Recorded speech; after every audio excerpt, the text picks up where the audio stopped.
Welcome to Death and Aliens, an in-depth look at horror and sci-fi TV from two friends who vaguely know what they're doing. I'm Courtney. I'm MK. Did you like my emphasis that I accidentally did in the weird spot, that intro? I did. I was I confused, but didn't, but it's it okay. just kind of, Sometimes I forget which name we're supposed to say. So, it's fine. It's fine. It happens. How are you though? you know, I am doing all right. I think this week that just passed was when I finally just like gave up on teaching for the year. I'm done. I don't even know how to pretend that I care about finishing the year. On Mhm. Friday, my seventh graders, we baked bread pudding. We didn't do English Love that. class. We just baked hmm bread pudding. It was great.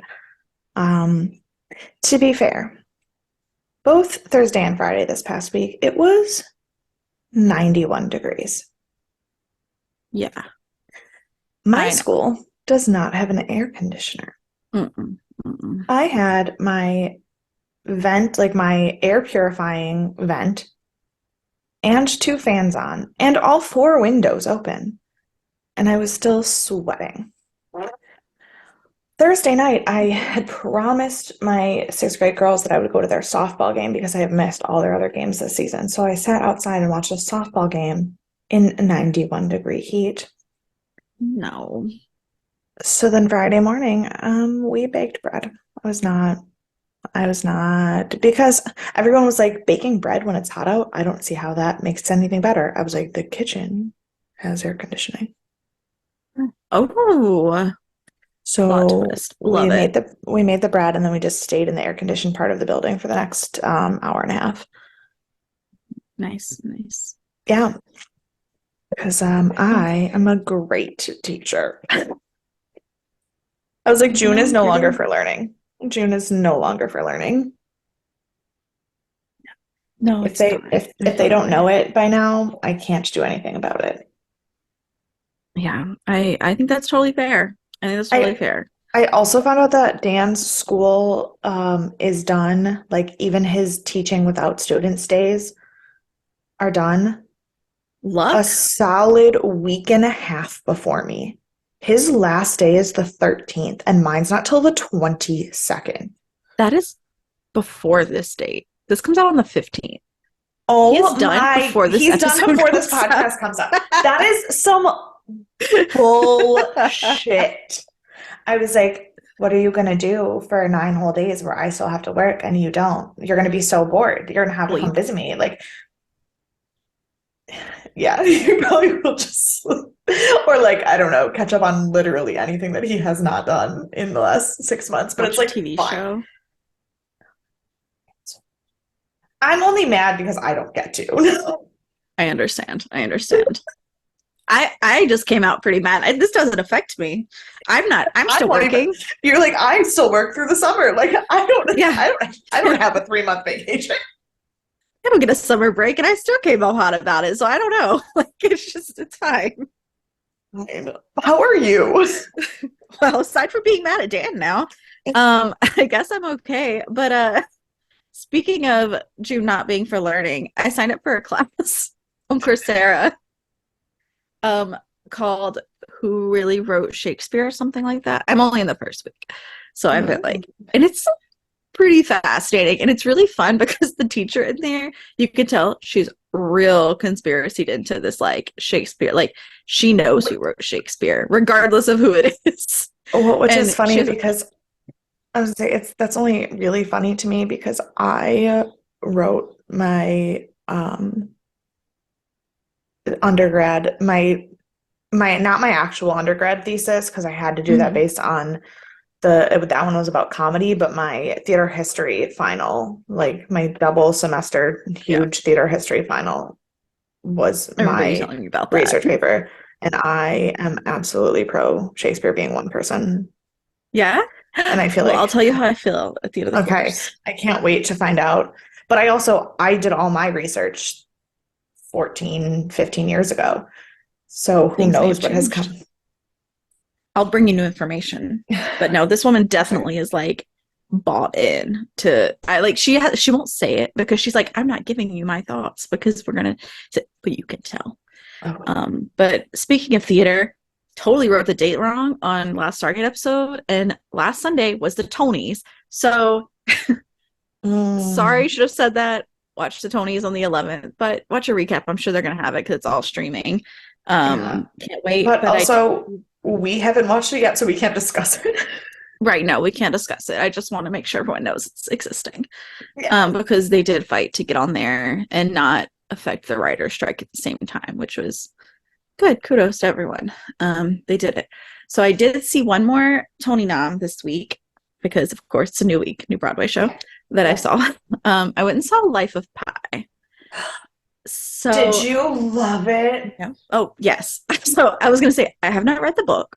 I have not seen the movie. I did not know what, like, I mean, I vaguely knew what it was about because I read, I don't even care about the story. I just want to know if the puppets were as magical as I think they are. so I was in second row orchestra, so I couldn't see the projections on the floor. But even Okay. without seeing the projections on the floor, still think it should win best like set design. No questions asked. The puppets were incredible. The puppeteers did an incredible job. Oh my God. The guy who plays Pi Yeah. also win best actor. Like I Yeah. like what is I gotta edit 2 episodes today. So by the time this comes out, you'll know. We're doing like a bonus Tony's episode for Yeah. Unseen Artists. Right. And it comes out a week ago from today, basically. But we went through all this discussion without me seeing Life of Pi, and I was like, oh, this should win this, this should win this. I haven't seen Life of Pi, but this should still win. No, Life of Pi should win everything. Oh my God. There was like one thing they were nominated for that I was like, it's fine, I guess. I don't know. But everything else, their set was incredible. They had like moving pieces, they had a turntable set, like Honestly, blew me I mean, away. I have read the book. I don't remember it, like details specific, because I've read a million books. But the puppetry, the images, I haven't seen it obviously, but the images I've seen of the puppets, I just want to die. And the illusions, I think I'm using that word correctly, he made between like the different stories he told and how they lined up. Like I again haven't read it, haven't watched the movie, so I was not Yeah. prepared. Yeah. Beautifully done. Absolutely incredible. The playwright, the director, kudos. Kudos. Everyone go see Life of Pi. I Yeah. think it has an open run. If not, it's still good to like August, September at least. So you got time to go Yeah. see it. Oh, shit. I'm gonna have Absolutely. to get to New York at some point this summer. So good. Yeah, I'll be here. I know Except you the will. week that you're also in London, I won't be here, but Yeah, that's so fine. then obviously not worried about So that week. but yeah, so I could talk about Life of Pi for the next 2 hours, but instead, I would like to have my own form of spiritual guidance, unlike Pi. Please Which enlighten me. honestly, I didn't know you were going to talk about Life of Pi, and this is not directly related to that, but I feel like because we're talking about art and illusion and puppetry and colors and projections, it fits perfectly. My quote is very short, very sweet. We live in a rainbow of chaos Ugh, by Paul so Cézanne. true. Yeah. Ugh, the truest thing I've ever heard. I love it. Yeah. Also, unfortunately, a bit true is our American Horror Story episode this week. We are talking season 1, episode. I did not write a number. I believe this is episode 10. I can look at the last Yes. episode. No, it was 10. Okay. I didn't write the number down because Dang. I literally wrote Was it season 1, 9 or episode 10? spooky. I Oh, don't know. good. Was it 9 or 10? Let me look at. Oh, it's 9. Okay. Right, because we're weirdly lined up because 19 we just did 19 of Right. Stargate because we're Mhm. lined up for the first time ever with that. So Y'all, we planned this super hardcore, in case you were wondering. I looked at our schedule and realized we were doing 2 season wrap-up episodes in the same recording week, and I was like, how the fuck did we manage that? How did we get here? We are pros now, You're Mary telling me Kate. We I are have 2 weeks pros. where you're telling me I have a week where I don't have to watch any episodes, just write notes? Yep. What? Great. Good times. But this week was an episode what week, and it is called Spooky Little Girl. And this is unrelated, but Wine and Crime has a Patreon content called Spooky Little Bitch, and that is all I could think of. But they're unrelated. Yeah, no, not related to this. But but if you listen to Wine and Crime, you'll know. So, um, where am I? Okay, so it aired November 30th of 2011. Just had a Thanksgiving, I'm sure. Yep. I believe the last episode came out on Thanksgiving or day after or Or something. something like that. Yeah, it was rated 7.8 out of 10, which is, I mean, it kind of just hung out in the like same point five, point set, like 0.7 Yeah. range the whole time, which is cool. It's fine. The number one song Right. is still We Found Love. Number one movie is still Breaking Dawn, part one. The number one book is Kill Alex Cross by James Patterson. I did not read this series, but I always wanted to because I heard it was really I've heard good. great things about the Alex Cross series, and again, Mm-hmm. same boat. Did not read anything. Yeah, and I've read some James Patterson, and I've enjoyed what I've read, but I can't seem to like keep up with it. Like it's just one of those things.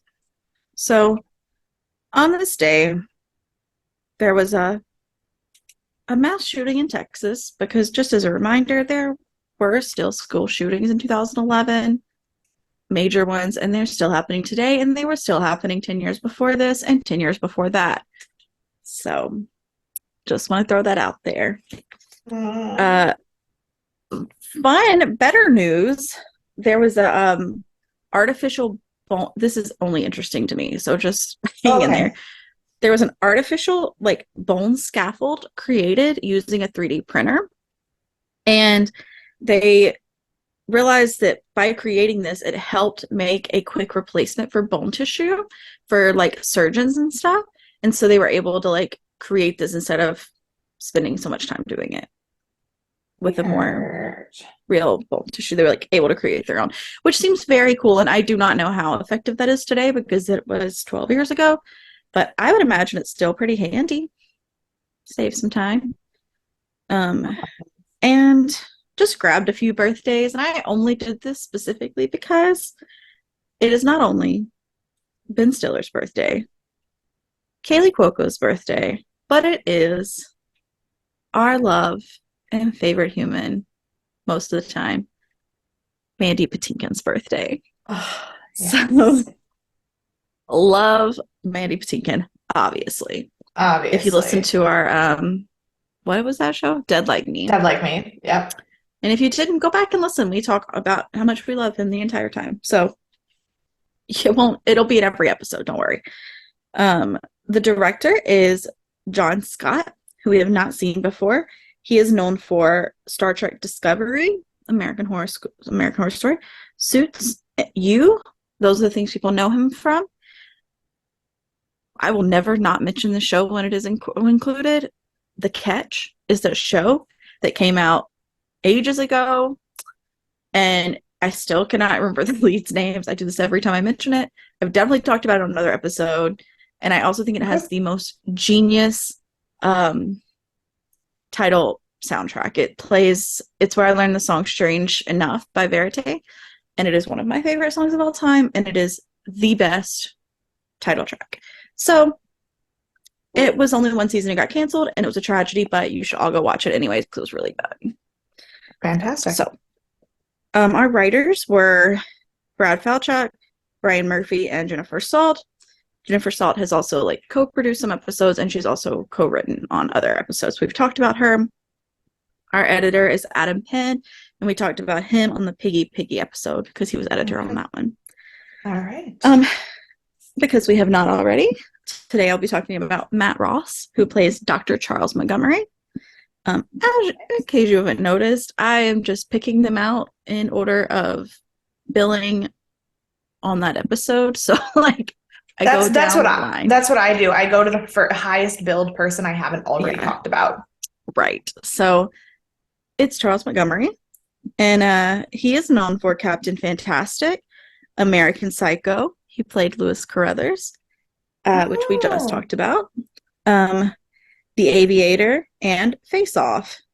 He got a degree from Juilliard and NYU. He has pretty much always been typecast as a spineless corporate type, which obviously he was in American Psycho. Mm. And he did an interview one time because he plays a guy named Albie Grant who's gay, and people came at him and they were like, how does it feel to play a gay man when you're not gay, blah blah blah. And his only response was, love is love. And I was like, good for you. Happy Pride. We are still Happy in June. Pride. It is June, yes. So I thought that was beautiful and well said, because there's no reason to say more than that. Yeah. It just is what it is. So normally I've been saying one person, but I had to include a second because this is the only episode of American Horror Story this guy is in. And before you even say who it is, my first note of this episode was, we literally just talked about this a week ago, and you did not tell me he was going to be on the show.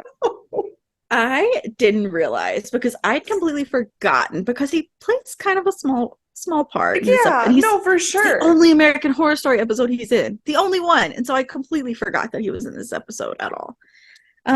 It's Joshua Malina, who plays Dr. Curran, the dentist. Some fun facts: he's known for A Few Good Men, In the Line of Fire, The American President, Bulworth, but I, of course, know him from Scandal, which I assume a lot of people know him from. Yes, a lot of people know him from Scandal. If you don't know him from Scandal, you probably either know him from The West Wing or The Newsroom, because he, after working on A Few Good Men, became one of those people in Aaron Sorkin's pocket. Yeah. Or you know him from Broadway, because he also did A Few Good Men on Broadway, which is where I have a fun fact that also will tie into my personal life. I think I've spoken about this before, Broadway bowling. Have I brought that up on the podcast before? Oh. Oh, well, buckle up. There is a Broadway bowling league that is the light of my life. I will not give away details because I don't want everyone to like burst in there. But all of the like plays have their own bowling league, or all of the like houses. So like Hudson has a house, and like then, but it's also like the cast members too come. And it's super late at night, obviously, because it has to be after all the shows are over. Yeah. And the Hudson team has agreed that I can come to their bowling nights, and I am so stoked. So, light of my life, I will be doing. It's ended for the season. Of course, I took too long to quit the bar, and so I have to wait till next season. Now they're doing baseball, and I don't care about baseball, but right, or softball. I don't know, one of those. So he did Broadway bowling while he was doing A Few Good Men, and Aaron Sorkin, as you mentioned, was there, and he brought like hamburgers for everyone, and he started choking on one, and even though he didn't know it, Josh Molina gave him the Heimlich maneuver and saved him from choking, even though he had no training or any information on it. He was like, I can do this, and then did. He is an avid poker player. He graduated from Yale, and of course, our most recent update on him is that he is currently on Broadway in Leopoldstadt, which you could hear on Unseen Artist podcast a week ago. We have a special guest. I also don't know if he's still doing his podcast. I think it might have finished, because you know how I'm super far behind in podcasts. Right. Which one is it that he did? So it's the West Wing Weekly. There's a West Wing. It's still going, right? There's a lot of those episodes. It's a West Wing recap podcast that he does, and no, they finished in October of 2020. They got through the whole show. Good for them. Yeah, I'm clearly not there because I'm not caught up to anything. Because you're stuck in the 1900s still. No, really, I'm solidly in 2015. Yeah, and you're killing it. You're doing a great job. Yeah. Doing a great job. Thanks. But yeah. So Joshua Molina, great human. Thrilled to be able to talk about him in this episode, even though he's a very small part. But we'll never pass up an opportunity to talk about Joshua Molina. Absolutely. I literally, like I said, my first note literally was like, I was literally just talking about him. Yeah. Love him. All right, so we start this episode with big band music in what appears to be old time Hollywood because it does not give you the year when you start like they normally do. It I does eventually. literally, it does, but I literally started the episode. I looked down at my phone and I looked up and it had been a chunk of time. And I was like, did I miss what year it was? So I rewound it and then it kept going and I got to where I had watched and I go, no, it did not. Okay. Yeah, I did that too. So that was a switcheroo on us this week, which was Oh, weird. interesting. And I'm sure it was meant to build in the anticipation because we do indeed learn it is 1947. And there's a woman who comes into Josh Molina's dental office and essentially propositions him to get her teeth taken care of. And she's wearing a dahlia. And we learn nothing at this moment, but by knowing that it's 1947, that she's come in, she's going to be a big actress, she's wearing a dahlia. The next scene we see is a mutilated and dissected and what's the word, in pieces, Dismembered. Dismembered. dismembered body, and it is a mom and her child rolling up, and it is indeed not a mannequin. Yeah. When she said, I thought so, but when she said, oh, it's not a carnation, it's a dahlia, I just wrote, oh, because the sneak peek Courtney gave us last week was that it was a true story. Well, Ish. allegedly. We don't have any real answers in the real Black Dahlia story that's verified. So everything is just alleged around her Well, that's story, why I said true anyways. story ish. I mean, the Black Ish. Dahlia Yeah. murder is a thing that actually Oh, happened. Like just absolutely. no, we don't know how it happened, and none of this that happened in this episode is probably what actually happened, but the Right. Black Dahlia murder is a Well, real thing. they did find her body and think it was a mannequin at first. That did No, happen. and the way it was cut But up yeah, was correct. yeah, and the scars on her face and everything. Yeah. Yeah. So, Yeah. welcome to our next episode of American Horror Story that talks about a real true life murder. And that's the credits. Which actually ties into next Sunday's Stargate episode. I have a weird thing about true crime for that. Oh, love it. Yeah. I know what you're talking about. You don't at all know what I'm talking about. Okay, great. I was like, I don't know. No, I'm glad I'm not meant to know. no. That was a sneak for you too.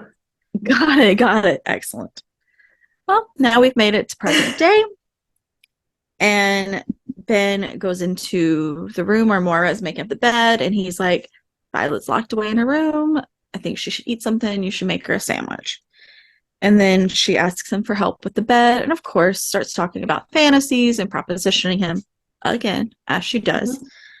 And he finally tells her, he's like, I just want a normal, boring family. And I was like, okay, that's not really what to aim for. Like, you can still have joy in your life. Well, yeah, but boring, a normal boring, like not crazy is different than like miserable. Right. Yeah. And also, And like, I, even when they're in their quote unquote normal, boring life, it's anything but boring. Like, there's so right, much happening, even right, before they but moved into this house. right, but I think that's what he means. Everything's been so Yeah, fucking fucked up for so long. He would kill to have the I think normal so. 2.5 children, white picket fence life because Right. nothing has ever been that. Absolutely. And, But like, also, again, I was like, where totally. is this Ben coming from? I have never met this man. No, he he hasn't either. It's fine. And as Morva says, she says it's just a matter of time then, and she goes on her way to make her sandwich. Right. So then we go to Constance, who is painting and smoking, and Travis, who we have only briefly met before when he was talking with Addie, comes Right. in from walking her dogs, and she's wasted, and she's smoking, and she's being mean and nasty. And he is like, I hate when you drink. And turns out she's drank like a whole bottle of liquor, and she smoked like a whole carton of cigarettes, and or a whole pack of cigarettes. And he's just like, you've even finished the last cigarette. And she just throws her cigarette at him. I was like, okay, calm down, Yeah. Constance. What is happening? Right. And but for some reason Travis continues to put up with her and he's like, you're just drunk. You'll be less mean when you're less drunk. I was like, all right, well, that's a stretch, but fine. So he goes to get her cigarettes because she's out of them now. And Hayden, out of nowhere, whistles at him and calls out. And he's like, oh my gosh, is that for me? And she's like, no, it's for the dog, but fine. And then she calls him in and they sleep together because she just can't seem to help herself. She just wants to get into everyone's relationship I was like, Hayden, you and, suck. yeah, make things as messy as possible. And she says that, so then she's talking to him and he's like, I think I just really love Constance, but I don't know what to do. And she's like, well, you tell her what happened. And she's like, sex is the only weapon you have against Constance because you don't have any money. You don't have any like property. You literally only have like this. And Yeah. he's like, no, not going to tell her, whatever. And so she's real mad. And so she's like, fine. She's like, I get it. She's like, I didn't sleep with you because I'm in love with you. She's like, I only slept with you because uh, I wanted to make sure I could still sleep with living men because me and Dr. Harmon are in love. And like, she still calls him Dr. Harmon. Like, look, he killed you. I mean, kind of. Larry killed you, but still, he was there. Like, I think you can call him Ben now. Like, I Right. think that's how that works. So, but that was also very funny that she's like, I just want to make sure I can I also just sleep with sleep with living men. living men. And I was like, but also like, why would she think she couldn't when she knows what Tate has done? Well, maybe she thinks it's like something that like you have to work on, like because like there's ghosts like have be Oh, ghosts like for long because they like skills. talking. Yeah. So She had to make sure it was in her ghost repertoire. right, right. Turns out it is. So she's fine. Um, and then we flash to Ben, who is in the kitchen, and the missing persons cop comes back with who else but Hayden's sister, and she just goes off. And he's like, I saw Hayden leave your house. And he's like, yeah, no, we went to lunch. Of course you saw Hayden leave my house. And then he's like, I saw you digging in the backyard. And I'm like, okay, if you had And all he of these says, "You thoughts, have no idea what you're talking about." I yeah. was like, he's not wrong, but also if the if a cop ever was interviewing me and jumped from someone left your house to go to lunch and then you dug a hole in your backyard, I'd be like, what the actual? Yes, I dug a hole. Do you now see that there is a cement-based gazebo in said hole? That is how digging works. Like, But where did also, that? like, if he jumped to all these conclusions, why have they not been like investigating Ben more? Like Right. He's until like, we opened now. a missing person's case today, so I guess I'll ask you these questions, even though I definitely think it's weird that 6 months ago you dug a hole in your backyard. Yeah. And I get like it's because the sister's now like pressing on it, but still, like, I don't know. But lo and behold, sister's yelling, everyone's coming at Ben hard when Hayden walks in the door. And she's She's like, just like, oh, I'm fine. I didn't call you back because I thought you were a bitch who wanted my money. And I was like, yeah. So I was like, oh, you don't actually care about Hayden. That's fine. That's fun for her. Because Marla indeed goes like white when she says that and just like backs off. Because, maybe she was calling her for money and she was upset that her go to was missing and thought maybe she'd get money out of her because she's dead. Who knows? But now the whole world well, thinks she's alive. And once they leave, she sounds like really reasonable. Like she's telling Ben, she's like, look, here's what's going on. Everything sucks. Everything's bad. It's fine. And like totally okay. And she's like, I had the abortion, so there's no baby to worry about. Like she's like, look, we're just gonna let the past go and move forward. And then Elizabeth walks in and tells her that says that she has anxiety and starts talking about old Hollywood casting directors. And I was like, if this is not a comment on the Me Too movement that is happening currently. Because I think this was around Right. the Me Too time that it started. Um, I think it was Officially started, I guess. a little A little earlier, early. Mm. but I mean, it but was I mean, still happening, yeah. but No, I mean it was a little it was especially old time Hollywood. yeah, I think 2011 was too early for the mainstreaminess of it all, but So she's going through all of this, and so Ben's sitting down talking to her, and he's like does oh, not know who she is. I was confused for a hot second. Yeah, well, at first I was confused because he didn't know who she was, but then I was also confused because I was like, if she was mutilated, why is her corpse not? The episode answered it later. So I got, but I was like, I don't understand. Yeah. So he doesn't know who she is. And then he's like, we'll figure something out. We'll put out a payment scale. And he's like, do you have insurance? She's like, no. He's like, oh, I just assumed you like had all these projects going. First of all, you don't know who she is. And she's like one of the most famous actresses that was brutally Ever. murdered. Right. And now you're like, I assumed you were a popular actress, even though you still don't know who she is. Like, I don't, where are you coming So, to these conclusions? right. He's like, I'm Um, an idiot and like probably am not qualified to have any job, let alone the one I have. So like, right. Yeah. And sadly, she also offers herself up for payment, which is what she's done this whole time to get anywhere. And it's very sad and probably also part of the true story. And he has these like obvious fantasies about her, but he actually like steps back. He does the correct thing, which like kudos, Ben. One time. Good job. You I, get one.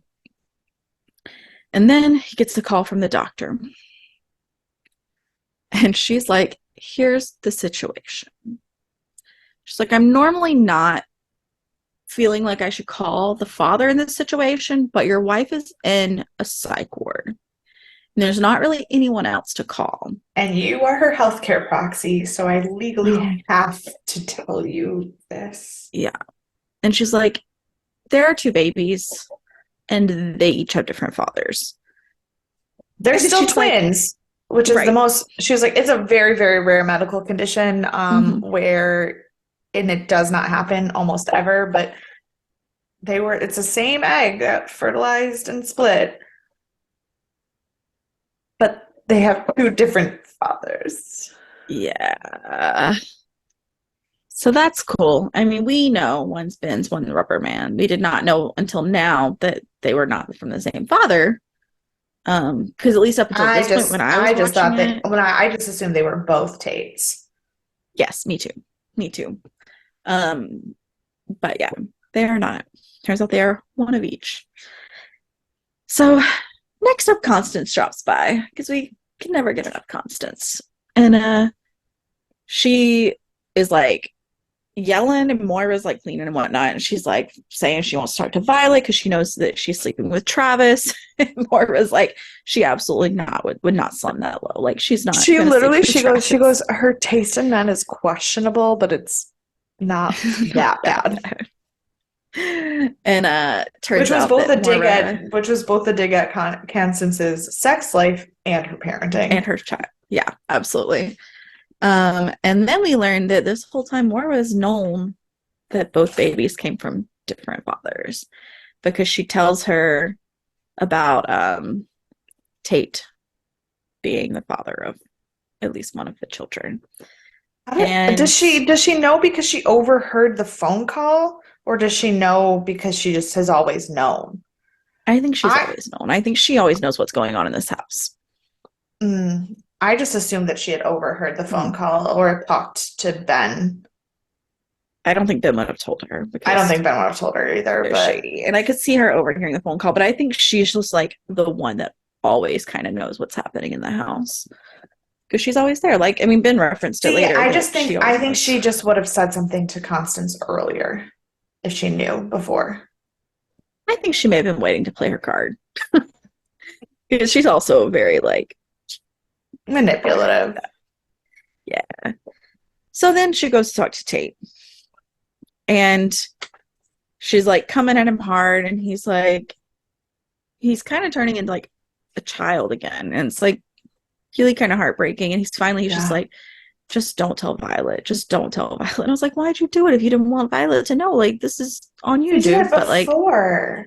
He did it before he knew how he felt about Violet. The only thing that well, has he met happened, Violet by then, though. yeah, but he didn't like he met her. He thought she was cute, but their relationship did not develop. I don't think he Yeah. knew he loved her until Halloween.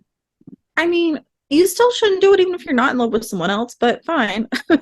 But yeah, I think you're right. It Agreed, but was, his anger or his fear of Violet finding out wouldn't have yeah, it mattered. didn't come Yeah. to that. I'm I trying to think. agree. I think the only people he has hurt since he started dating Violet were people that he was protecting Violet from, Yeah, except for when he almost killed Vivian, and he's stressed out about that. yeah. hmm So, Absolutely. Yeah, and as we're talking about Constance's parenting, she just beats him, and like, sure, he's dead, so like, it's not really going to do much, but still, that was sure, really he's dead. violent for your Yeah. child.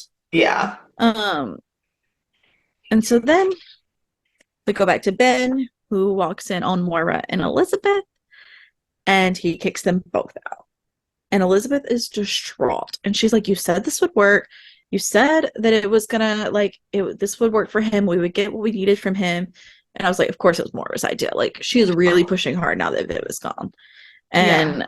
And um, then Hayden comes in because, of course, she does. Well, and And because Hayden and Moira hate each other almost as much as Moira yeah, and Constance, it is a yes, little amusing. it is very much so.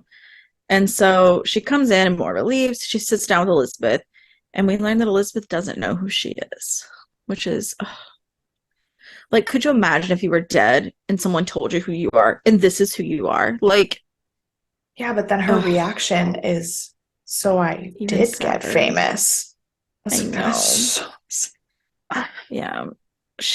So she tells the full story. And for those of you who are not familiar, the Black Dahlia is Elizabeth Short, who is trying to be an actress. And I imagine that this is an suggestion at the alleged or at the suspect, who is George Hodel, who was a doctor in the time and in the area that had been proven to be around her Mm-hmm. as one of the last people she saw before she died. And so she goes to the dentist, and while she did say essentially she would trade services for services, he did wait till she was asleep and on like out on gas, and then he raped her. I will say, even because she was not awake, even though she technically probably consented, I don't care. And Yeah. when he goes to wake her back up and pull the mask off and check her teeth, she's dead. And so that was her actual death, which is why she was not mutilated. Correct. Um, but then Dr. Charles Montgomery comes out, and he did indeed dismember the body, and they placed her out to be found. And If that you, is, I yeah. would say, if you are curious about the Black Dahlia murder and you want to hear some fascinating insight on it, listen to the podcast The Root of Evil. Mm-hmm, It mm-hmm. is a podcast hosted by and made by George Hodel's grandchildren, and they fully believe that their grandfather killed her. His son also wrote a book Mhm. about Yeah, it. they talk about their uncle in the book too. So, but Yeah, so his granddaughters made this podcast with their uncle, and they are yeah, all 100% convinced he did it. yeah.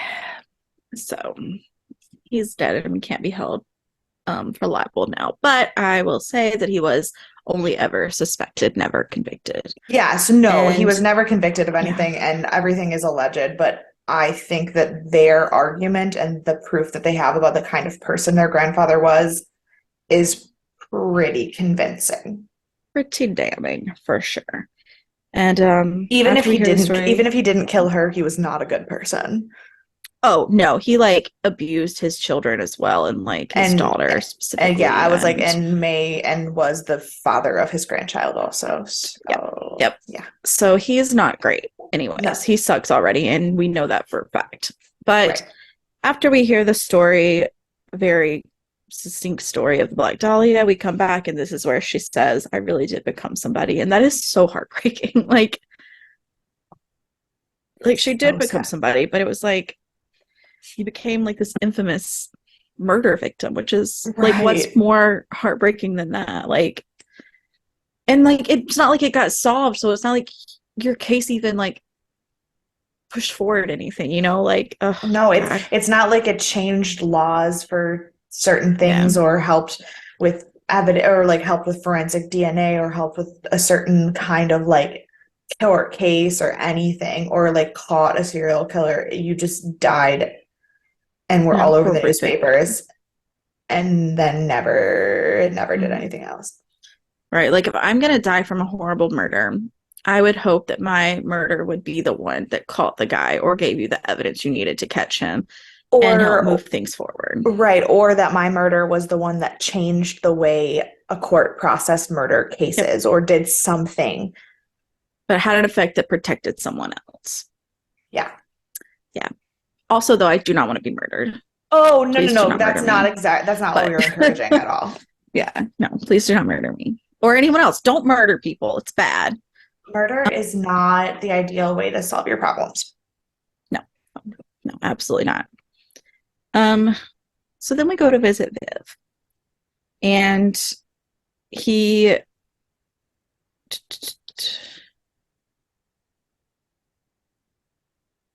so he comes into um the room and okay, I didn't understand my own notes. It's fine. I took them today. I still didn't understand. So he comes into the room and she's been sedated and can't really respond or move or anything. Yeah. And so he starts talking at her. And he tells her that he knows that Rubber Man was a fantasy that she created and that she was never attacked in any of this stuff, which like could not imagine being in this situation. And then he gives this monologue that was actually really well acted, but really terrible. Oh um yeah, no, it was so powerful. Like his emotion and yeah. his acting, like Dylan McDermott fucking killed that scene. Yeah. Also, Ben is a hypocritical piece of shit. Yeah. And he like tells her, he's like, I know, you're like, thank God I'm here because I'm a doctor. Like I'm a psychiatrist. I can get you out of this. And I know you're going through hell. And then he's like, but I'm glad you're going through hell, basically. And I was like, He was like, I Jesus Christ. would never do a thing to help you get out of here. And I was like, Yeah. It's rough. It was rough. yeah. So then we go back to a flashback of where Ben and Okay, Kate. Oh, this confused me because they didn't label it as a flashback at oh, you know. first. And then I go, Hayden can't leave the house. And then like it took like 30 seconds for me to be like, I wrote flashback, right? Okay, yes. But because there was no labeling, Yeah. there was no, and I was like, Hayden can't leave the house. She's a ghost. Yeah, usually they put the year when they flash back, but I think in this one they relied on the lighting more than anything. Um, because that's really the only indication you had that until you start hearing them talk, but that was the only Right. indication moving into it, Yeah. that it was indeed a flashback. And so this is them out at a bar. It's clear that he's still her teacher and he's been like what's the word, tutoring her. And once he gets drunk, which is the stupidest thing in the world, she's like, beat it up. I know everything about this and I don't need you to tutor me. I just I wanted to be around just, you because I have a crush on you. And I put men are so dumb. So this is the beginning of Ben and Hayden, which was stupid for them. But then we go to present day, and Hayden is kind of like reminiscing about it. And she's like, it was meant to be. She's like, I showed up when you were in a bad situation with your wife, and it's like worse now. And he's like, you're right. He's like, but also, I used you. I was like, way to be harsh, first of all. He's like, and she's being very rational at this point. Like, these are grandiose things she's saying to an extent, but she's saying them very rationally. Like, it makes sense. And he's like, I used you. I don't love you. I've never loved you. No matter what happens, this is just how it is. And she handles it really well. She does. I was Um, actually really impressed with her in that moment. And I was also impressed with him because he just found out apparently, that, well, no, because so first in this episode, he has turned down Moira. He has turned down Moira Mhm. and Elizabeth separately. So he's already turned down propositions of sex three separate times.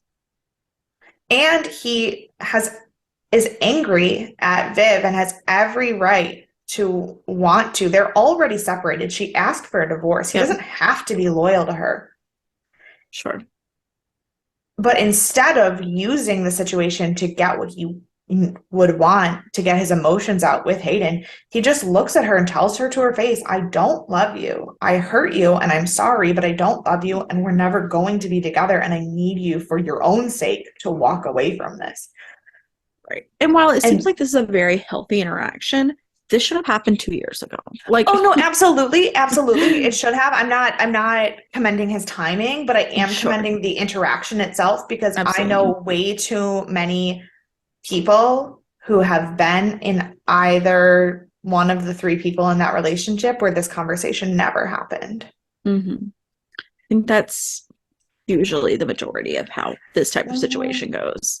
Mhm. So, yeah. Yeah, so she handles it really well. She asks for a hug, turns into kissing. They kiss, and then he kind of pushes her away. And then she tells him that Vivian is still cheating on him with the cop that I will never remember his name. Nope, Amandil. I just call him security man.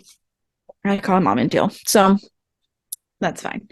And so like that was a bit irrational, but like also she's hurt and he already thinks she's cheating, so she's not really like adding to it. It's already like damage is already done type thing. I mean, she just But basically still, confirmed what he was already suspicious yeah, of, only she lied. right. So again, definitely more on Ben's side in this situation, which is a weird place to be. Yeah. I I might be more on Hayden's for this whole situation because I know it's a weird Your place to be, but irrational hatred of Ben does not make sense to me. Like, I don't think he's a good person. I wouldn't date him. But in this episode, other than the harshness with which he speaks to Vivian when she can't fight everyone. back, that is the only time I'm not on his side in this episode. Every other time in this episode, he is doing the right thing. Every other time. And even in the scene, yes, until this very last. I just the reason we're in this situation is because he was a teacher who slept with his student. And he never stopped leading her on fully until now. So like I get and well until he killed her and then now. But I get how angry she is and it might be irrational on my part. I won't say it's not. But I might would also feel the same Here's way the and thing. react the same way. If she was only messing with Ben, I Mm-hmm. might have more sympathy. But the messing around with everybody else in the house, all the other Oh, yeah. ghosts, unnecessarily, it takes away any sympathy I could have for her. I think that's fair. I think that's fair. I would be more mad at her if this had any effect on anything that happened moving forward. But I mean, other than the one conversation he has with the cop, like there's no effect from this conversation. So Right. it's fine. It's because in that moment it is to hurt Ben, and I get it. I get it. But yeah, so then we go to Constance, who is with Travis, and she apologizes to Travis. She's like, I know this is terrible. Things have been bad. It's fine. I've been upset, but here's the thing. Let's get married. I was like, okay, we have gone from 0 to 60 very fast, Constance. It's fine. She tells him there's a child coming into the house. And I was like, Which, you are not specifying enough information. You're not oh saying no, if you are she's somehow pregnant not. at 60. You're not saying if you're going to steal a child. And you're not saying if you're going to adopt a child. I mean, I know which I one you knew mean. immediately. I knew Right. immediately that she was going to take Tate's baby and raise it as her Right. own. Absolutely. But there's not enough information here for But Travis to make a Travis decision. for sure did not know. Yeah. And he immediately like laughs like while she's saying this. And I was like, yes, I correct. That is the also, correct response. if I was Travis, I would assume that Hayden had lied about being able to get pregnant and was pregnant and had told Constance, and now Constance was going to make Travis marry her and raise the baby. But like they had sex the night before. She's not pregnant. Okay, in this show, that doesn't matter. It was at least a week before Viv got pregnant. It felt like 25 minutes. Yeah, totally fair. Totally fair. So he starts talking about his career. And he's like, I can't really like have a baby in my career. I need to get settled. Why don't we wait till I get settled and all this stuff? And then she just gets mean again. She's like, your career isn't going to happen. If it didn't happen for me, it's not going to happen for you. She She's tells like, him nobody, nothing. she's like, no, you are not special. Every man in this city has abs and a boring face, which is what you have. It was like, Yeah. And then she like immediately she's like, I don't know why I thought you were ready for marriage or a child. You're not even a man. And I was like, Jesus Christ, it has been like 30 seconds since you said, will you marry me? And you have gone off hard on him. the worst part is that his response to that is to just know that he loves her more. Yeah. Yeah. Yeah. So he goes to sleep with Hayden to clear up his head. I'm sure that helps. And Travis like gets out all of his rage, and Hayden's like saying how she's not over Ben. She's trying to have her like emotional side of it now. And he's just like, okay, I'm out. And he's like, hold on. She's like, wait a minute. We're not done here. And he's like, yeah, we're done. We're done. You're good. I'm good. She's like, I'm not. I'm not good. Like, this is not how this works. And he's like, yeah, no, I love Constance. I'm ready to marry her. I think she's right. Let's do all of this. I was like, what? This is not logical. And then he goes, but don't worry, I'll be back. Yeah.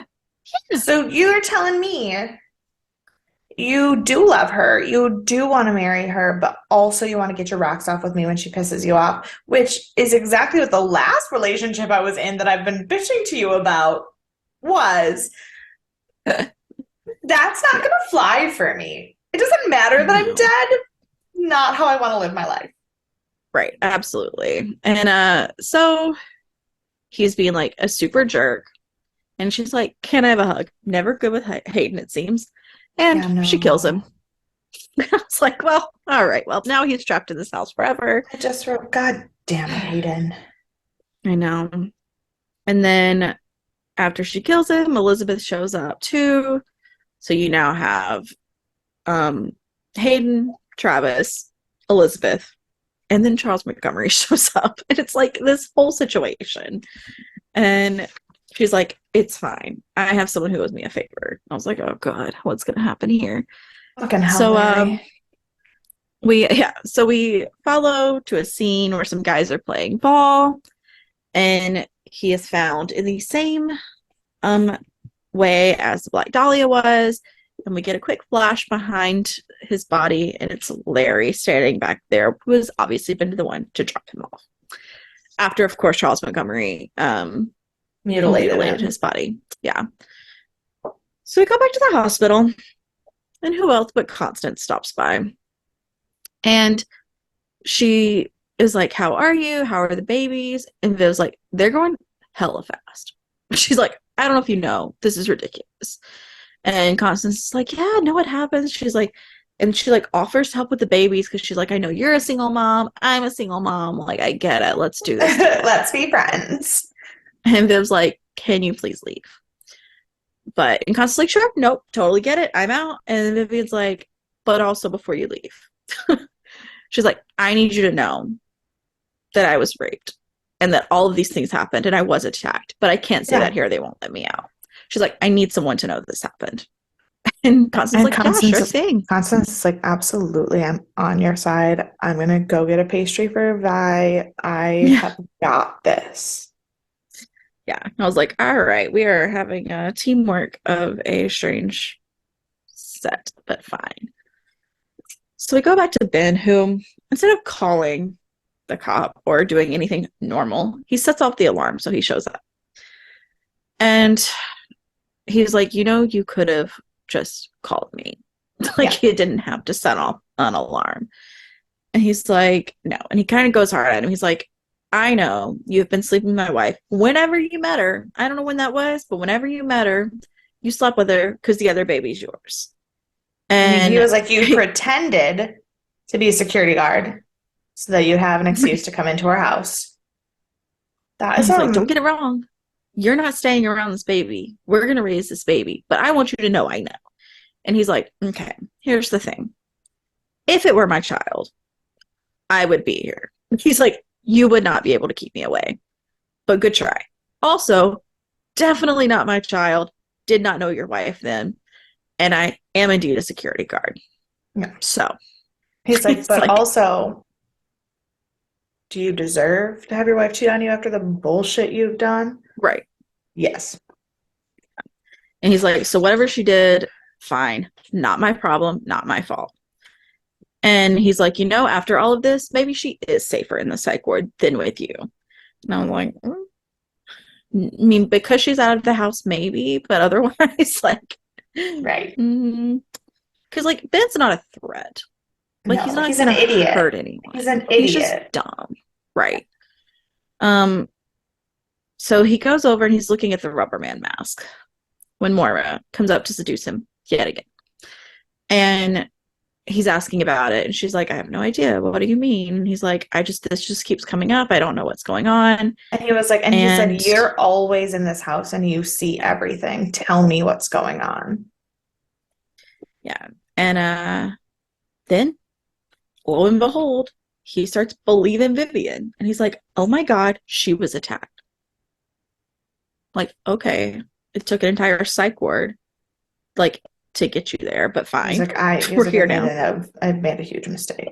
Yeah. And then when Moira walks away, she turns around and she's like, now you're seeing things. And she's the real Moira because he's not messing around anymore. He finally knows, like, he's finally standing up and saying that he's not going to sleep with other women, even And with he's all the saying, advances. and he admitted that the house was a problem.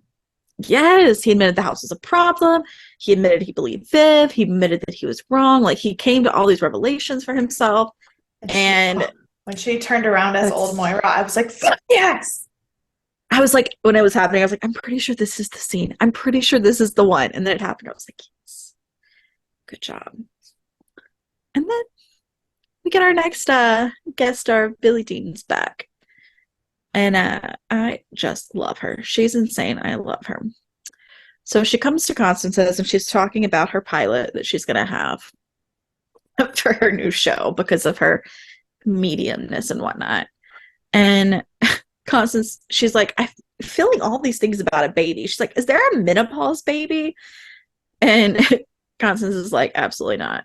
Yeah. And so she starts kind of like asking her questions about babies and everything. And she's like, let me tell you a story. And she's like, I'm going to tell you a story about the Pope's box, which I don't know any of these things. So I don't know if any of them are real. I was going to look it up and I didn't. I mean, the Pope's box is absolutely like a huge conspiracy theory, really, about like what happens in when the Pope becomes like the room of tears in the Pope's box is like it is kind of like the thought when you become president, you learn about aliens type thing. Yeah. Okay. And what happened was there's this room that you get all the information that you need, and it's supposedly a room where you like have a conversation with God now that you've become holy and without blame or whatever. And Pope Leo the 13th, in 1878 was said to have like been so overwhelmed by it that he like cried. And so that's where it got the name the Room of Tears. But like the actual like theory of what's in the box and why it's that's all conspiracy theory. Well, I'm glad that they included it then, because Billie Dean goes on to tell the story that you told, but with less words. So I understood it better when you told it. And she says she also was box. being way more dramatic, which was the best moment of that was when Constance was like, there's no camera here. Just tell me the fucking story. Yeah. But you'll see, Billie Dean, that's the way she is. So she says he opens the box, the Pope, and it's the secret of the Antichrist. And it says that it'll be a child born of human and spirit. And that is where we're left off. Well, no. Yes, but the line that she says is the final line of the episode, Mm-hmm. even my mom was cackling. She was like, if the Holy Spirit just whispered in the Virgin Mary's ear to Okay. create Christ, don't you think Satan's going to want a little more bang for his buck? Yep. Yep. Yep. Yep. Yep. Yep. Yep. Dead. Absolutely dead. Yeah. So that was this episode. And it was interesting. And I want to ask you your thoughts first before we move on to other things. What are your thoughts? What are your predictions? What do you think this episode is setting us up for? Well, obviously, this episode is setting us up for like finding out what is going on with the babies and where all of this is headed and the secret of the house, I guess. Um, but honestly, I'm actually probably more confused than I was 2 episodes ago because I don't, no, I'm not, I feel like I'm at the point where there's too many cooks in the kitchen. Mm-hmm. And I don't think that it is possible for 4 more episodes to, Three. not even 3 more episodes, so for 3 more episodes to wrap everything up in a way that I'm fully satisfied with. And I'm aware that there are going to still be some mysteries happening because, and I know that other American Horror Stories connect back to this, and I get that it's supposed to be a horror, so there isn't going to be a big fancy bow at the end. But I currently feel like there are too many loose ends for me to feel satisfied with the end of the season, knowing it's an anthology show and that season 2 isn't picking up where it left off. And I don't like that. That's fair. I think that's a fair conclusion. I'm not saying that the ending is going to be bad. I'm sure I'm going to Mm-hmm. like what they do with it, but I feel like I'm not going to be fully satisfied. I think that's fair. I think that's fair, and I cannot wait to hear what you think after it's finished. Um, But I also just don't like them introducing the Black Dahlia because I feel like it's just one too many people. Like, you know what I mean? Like, there was yeah, already so many stories, and now that we're I think. more than halfway through the season, like the first 6 episodes of 12 all having new stories of Mhm. murder to like give you the idea of how big the house was. That's fine. But now we're at episode 9 of 12. We're supposed to be headed toward the wrap up. We have all of the ghosts from the past and all of the history that we're still trying to figure out, plus all of the people who continuously die in every episode. At this point, I just feel like it was unnecessary to add another one. I agree. I think it was a bit gratuitous. I think it was only done to give a bit more of a tie-in for Charles Montgomery, even though I don't think that was necessarily like necessary I don't because think it was he necessary could have either had the because same point. Like he still could have mutilated the body and gotten rid of it because we know what happened with the child, and it wouldn't necessarily have to be in the way of the Dahlia.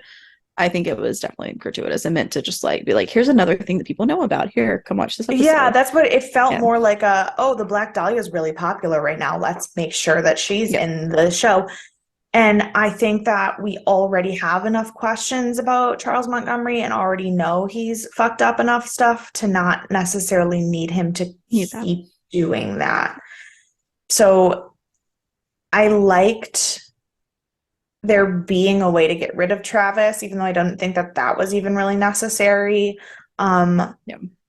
Obviously the story about the baby and the thing about that and the Billy Dean part of this episode and Ben's arc in this episode were fantastic. But most of Mhm. the episode was focused on this extra murder that wasn't necessary. Yep. And I agree. I didn't love this episode. And that's fair. I think that's fair. And I agree. This is not also not one of my favorites. Because I agree. I think it's unnecessary. I think it was gratuitous. I think we've got enough going on and it doesn't have, I guess a bit of a spoiler, it doesn't have enough effect on anything moving forward. I mean, I can't imagine that it would even that doesn't even feel like a spoiler because I can't imagine that at this point with Yeah. everything else that's going on, what would that add other than another link to Charles Montgomery and the death in the house, which we Yeah. already have so much of. I think being the first season, they tried to pack in as much as they could. I do not think moving forward we have as much of this type of unnecessary inclusion of stuff. Not that they didn't tie it in, because they did tie it in. I just don't think that it mattered. Yeah. But yeah, so who do you want to punch in the face? Hayden, fuck that bitch. Fair. I mean, I was really unhappy with Hayden in general, but then killing Travis was literally so unnecessary. Was, but she died this really hormonal time in her life, and so I'm like, and we already know she had something mentally unstable in her brain, like, Yeah, but so it's not surprising to me. no, it's just I don't need any more dead people. Like I already have That's fair. there's That's already fair. so many dead people and so many things going on. Why do I need to kill another person to get to the end of the story? I just do Yeah. not care for I don't.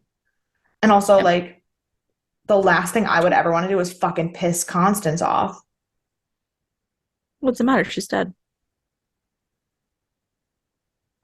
Yeah, because Constance avoids making Moira's death a living hell. Right. Right. Um. Yeah. So I picked Constance. She was She very was mean this really mean episode. this episode. Yeah. She was just nasty, like, the whole time. And like, sure, she's emotional. Like, she's got some other things going on with her children dying and whatnot. But Yeah. like, there's no need to be that mean to anyone, especially Mhm. people that like actually care about you. So, Right. Constance. So, who's your MVP? Ben. I know. I know. Stupid Ben. I'm too mad at him this episode. I don't think he handled everything correctly. And I think we're seeing a lot of his consequences that he's trying to clean up last minute. But I get it. I get it. Um, Mine's the cop, because he just came in, straightened everything out, and was very to the point. He was like, "Look, I'm No, just doing my job. you I've mean the always, security guard, not the cop. yeah, the Okay, security because guard, yeah. the cop who was like, you No, dug the a cop hole. sucked. The missing persons guy was sucked. No, um, but yeah. So security guard is my MVP, because he didn't suck. And everyone else did, except Viv, but Absolutely she fair. was dated. So Yeah. what are you gonna do? I have a couple things for trivia. This is Fantastic. the only episode that Violet isn't in. I was She going to was make a comment talked about about the a fact lot. that she was Mhm. not in it. Yeah. I don't think there was any real reason. It just was the way it played out. Yeah. I did try to look it up, and there was nothing that said anything about it. So it is what it is. Also, the carton of cigarettes that Constance was smoking, they are decorated and look absolutely like Pall Malls, but it actually says pell mell, which means in a confused, rushed, or disorderly manner, or helter skelter, which Yes. is obviously much more entwined in death and destruction. So Yes. thought that was fun, because it wasn't like Love that. easily Yeah. noticed. And the only goof is one that we kind of mentioned, we kind of talked about, is that like Hayden knew exactly who the Black Dahlia was, and Ben had like no idea. And it's like she talked about how like she was on the paper for 2 months, and obviously everyone knew who the Black Dahlia was in 2011, Yeah. and Ben doesn't. Like, what rock is he under? So I mean, to be I fair, mean, everybody knows who the Black Dahlia is, but that doesn't necessarily mean that everyone is going to immediately know that Elizabeth Short is the Black Dahlia. I guess, but like, I don't think it's necessarily a goof to say that a man in his 40s doesn't know who a serial killer victim is, and a woman in her early 20s does. Like that checks out with society. yeah, I mean, I guess that's fair, but Like a white he girl just in her seems so 20s. infamous. Like, Yeah, but a white girl in her 20s knows everything about a serial killer or like about yeah, I mean, true true. crime. Yeah, very, very true. So, I have a bit of a teaser for next week, which may be a bit surprising, but we do get a bit more of Larry's backstory next week. So we're coming back to kind of where we started. Does that mean my favorite actress will be back in the episode? Larry's wife? Love her. Oh, we'll see. I mean, if we're gonna TBD. get his backstory, we probably will. TBD. I haven't watched the episode yet, so I only vaguely remember. But we do get a bit of his backstory. So on that note, if you have thoughts, feelings, want to complain about Ben with me, you can email us deathandaliens@gmail.com. Find us on all of the social media at Death and Aliens. You can find me at CECloud13. And you can find me everywhere at EMKAY_superstar. And we'll see you for Sci Fi Sunday. See ya. Bye.